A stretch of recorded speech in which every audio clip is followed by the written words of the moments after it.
পাকিস্তানের বিভিন্ন জায়গায় এক রাতে ভারতের 12টি ড্রোন ভূপাতিত করার দাবি করেছে দেশটির সামরিক বাহিনী। তবে লাহোরে একটি ড্রোন ভূপাতিত করার সময় 4 পাকিস্তানি সেনা আহত এবং একটি সামরিক অবকাঠামো আংশিক ক্ষতিগ্রস্ত হয়েছে।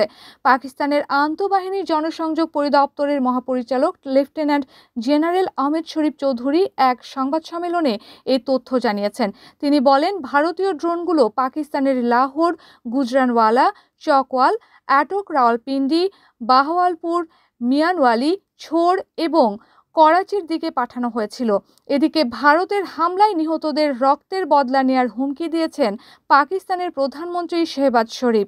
বুধবার রাতে জাতির উদ্দেশ্যে দেয়া ভাষণে তিনি ভারতীয় হামলার তীব্র নিন্দা জানান এবং প্রতিশোধ নেয়ার হুঁশিয়ারি দেন।